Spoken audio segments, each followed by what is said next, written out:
you know what, to be honest, I just didn't ever want to, I didn't want to wake up another day questioning if I was going to make it through the day, because that's what the pain did to me. It ate me up, and I didn't want to be here. And that's why I turned to drugs. So first of all, I want to honor your journey, and I want to just, from the bottom of my heart, thank you for sharing your story, because in our vulnerability and our willingness to be courageous, I think we help save so many lives. We do, because we shine a light on the things that are so dark that a lot of people want to either run away from them or pretend that they don't exist. But guess what? They do exist. They Um, do. and Yeah. it's not until we shine a light on something that it can actually start to, like you said, transmute and hopefully Yeah. disappear. But Yeah. you've said so much and you've shared so much. And so I genuinely want to thank you. And I jotted down a couple of things that you said that really touched me. You talked about forgiveness. That was kind of like one of the very first stages. I'm going to call it a stage. Yeah. One of the things that you've talked about. And, you know, a lot of us feel wronged in life by various acts. Recently, actually, that's what inspired my YouTube channel. I was walking in a park and I was assaulted. I was physically harmed. It was about like 7:30 in the evening, and there were two perpetrators. One was holding me at my back, and the other one threw me down. Whatever. They wanted my purse, and it was interesting because one of the two ways that I've been able to get through the incident, the fear, the questioning. It's interesting that you talked about guilt, because, and not that I can compare myself and what happened to me to you, but you know, one of the first questions that I asked was, am I being punished for something?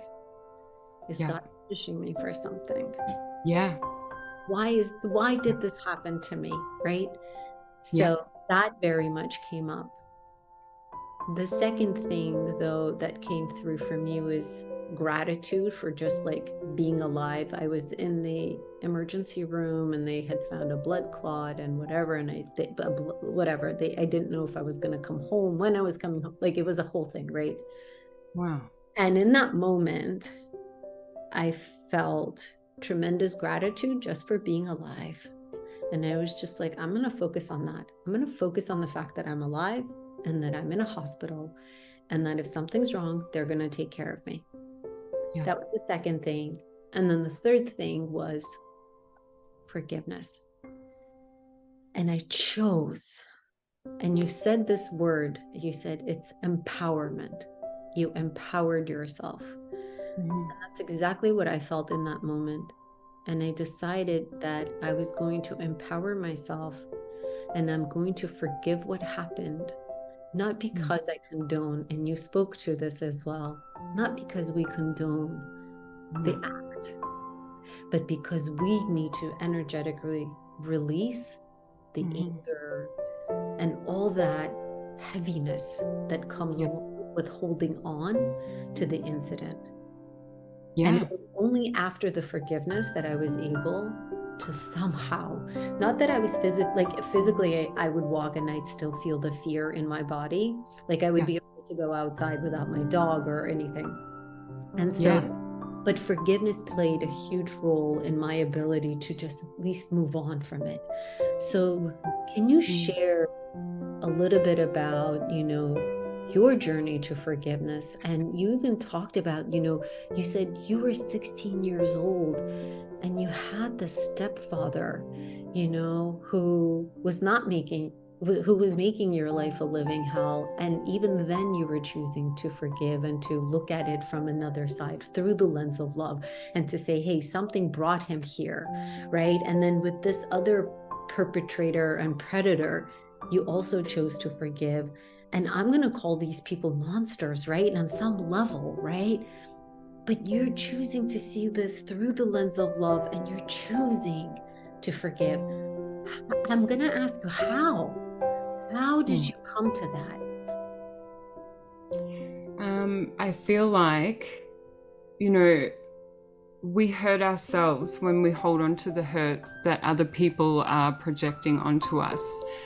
And that's what it is. Their actions and the way that they behave and the way that they offer their energy in the world is about them.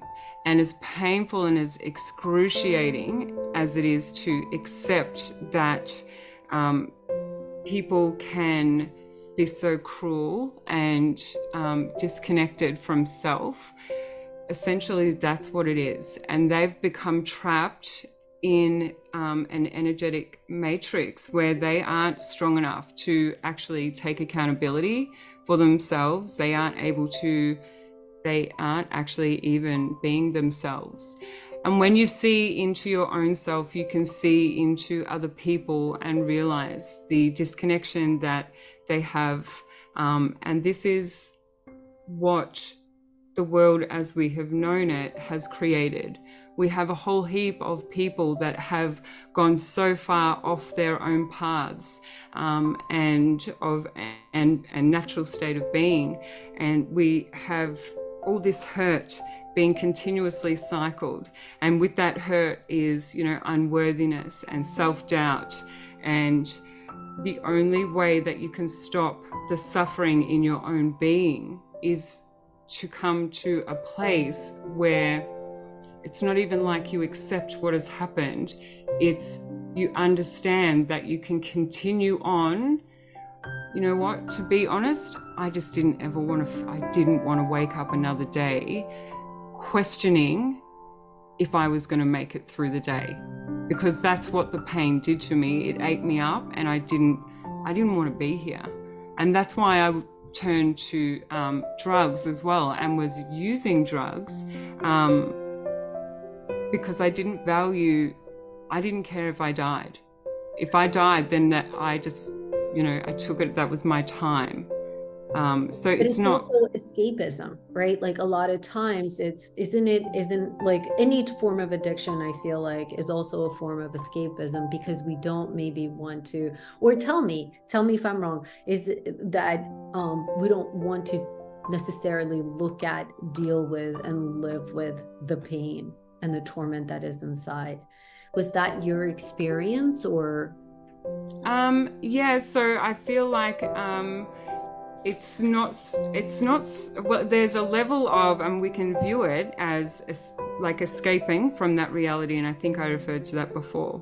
But in all honesty, when we use drugs, and when anyone uses drugs, it's a way to control what is happening in our own realities. It's the only way sometimes that we can feel a sense of control in our lives, right? So this is what it comes down to. When you live in a world, and this is another cycle of abuse that I had to work through and come out the other side of, when we understand that we are feeling out of control in our reality, with our life circumstances, with the way that we feel, we may turn to things that make us feel better. And that could be food, it could be alcohol, it could be drugs. There's these patterns of behavior that we try and feed ourselves with to self-soothe, and that's what it is. It's trying to gain control over our lives or reality where we feel we have no control.